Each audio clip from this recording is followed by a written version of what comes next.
Welcome students, I am Shyamali Datta, assistant professor of Jamini BEd college. जैसे कि आज मैं आप सबको बेसिक पार्ट्स ऑफ हारमोनियम के बारे में बताऊंगी। क्या हारमोनियम के क्या क्या बेसिक पार्ट्स होते हैं उसके बारे में चर्चा करूंगी। सबसे पहले है हारमोनियम एक शास्त्रीय वाद्य यंत्र है। शास्त्रीय वाद्य यंत्र में हारमोनियम का प्रयोग होता है। उसके बाद आधुनिक गजल भजन सभी में हारमोनियम का उपयोग किया जाता है। अब आते हैं हम बेसिक पार्ट्स ऑफ हारमोनियम के बारे में चर्चा करेंगे। सबसे पहले है हारमोनियम का आकार। ये एक बक्से की तरह होता है।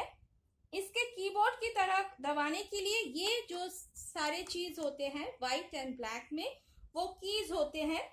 दिखने में ये बिल्कुल वैसा ही लगता है। ये केवल हवा के दबाव से, यानी ये जो बेलो होते हैं, जब तक इस बेलो को हम हवा देते रहते हैं ये कीज बजने लगते हैं। जब ये बेलो को हम नहीं हवा देते हैं तो ये कीज नहीं बजेंगे। कुछ देर तक हम देखेंगे, उसके बाद देखेंगे एक कीज में हवा नहीं है, बेलोज में हवा नहीं होने के कारण कीज नहीं आवाज दे रहे हैं। अब आते हैं हारमोनियम बजाने के तरीके में। क्या तरीका होता है? सबसे पहले हारमोनियम में हवा के प्रवाह से कंपन उत्पन्न होता है, जिससे ये कीज में स्वर उत्पन्न होती है। इसको हम लोग हारमोनियम में जब हवा देते हैं तो इसको एयर पंपिंग कहा जाता है, जिससे ये बेलोस यानी धौकनी में एयर पंपिंग उत्पन्न होता है और हमारा कीज बजने लगता है। नेक्स्ट आते हैं ये धौकनी के बारे में चर्चा करने। ये धौकनी आप देख रहे हैं, ये गत्ते यानी कार्डबोर्ड से बना होता है और चमड़े से मिलकर बना होता है। कार्डबोर्ड और चमड़े इसमें रहते हैं, जिससे ये जितने भी जोर से हम एयर पंप करते हैं ये कीज में हवा देने लगता है। अब आते हैं धौकनी के दो प्रकार के बारे में। एक होता है एक्सटर्नल बेलोस यानी बाहरी धौकनी, एक होता है इंटरनल बेलोस यानी आंतरिक धौकनी। इसे हाथ से निरंतर चलाने के दौरान बल्ब से प्रवेश इंटरनल बेलोस में भेज देता है।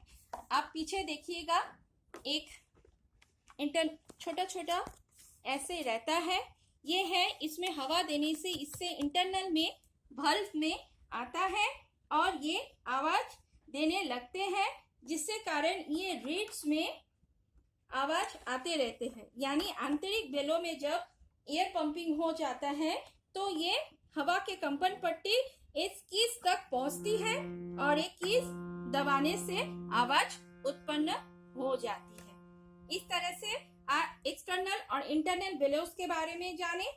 अब आते हैं कीज के बारे में।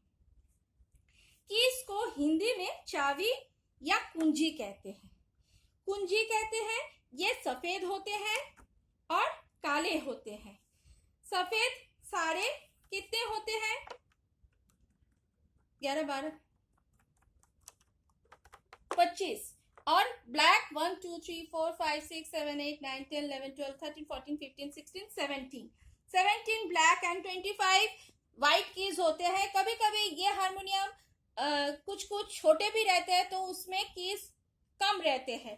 कभी कभी स्केल चेंजर होते हैं तो उसमें ज्यादा कीज रहता है। डिपेंड करता है हारमोनियम के साइज के ऊपर। अब होते हैं इसमें, जैसे कि हम हारमोनियम में जानते हैं कि 12 टोटल स्वर रहता है और 7 मेन स्वर रहता है, जैसे सा रे गा मा पा धा नी सा।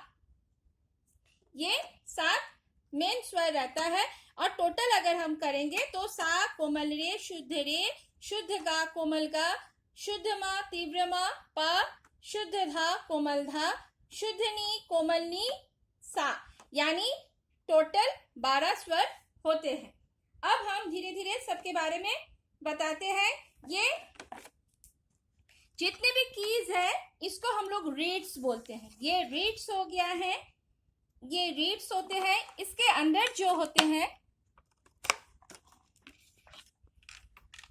स्टॉपेज होते हैं जो जब इसको हम लोग ओपन करेंगे तो ये हारमोनियम बजने लगता है, ये स्टॉपेज कहते हैं इसको। और इस स्टॉपेज को हम लोग यहाँ से ओपन करते हैं। ये जब ओपन होता है तो ये यहाँ दिखाई देता है। जैसे हम अभी बंद कर रहे हैं तो देखिए ये बंद हो रहा है। ओके, अब आते हैं इसको, इस रीड्स के जो ये नॉड है, इसको अगर हम टाइट से नहीं बंद करेंगे तो बेलोस से हवा नहीं आएंगे, अच्छी तरह से आवाज नहीं आएगा। और ये हो गया आपका स्टॉपेज, ये हो गया कीज। इसके अंदर जो हम कहा है ये रीड्स है, ये हो गया बेलोस एंड ये हो गया है हैंडल्स। अतः हम बेसिक पार्ट्स ऑफ हारमोनियम के बारे में जाने किस तरह होता है। Thank you.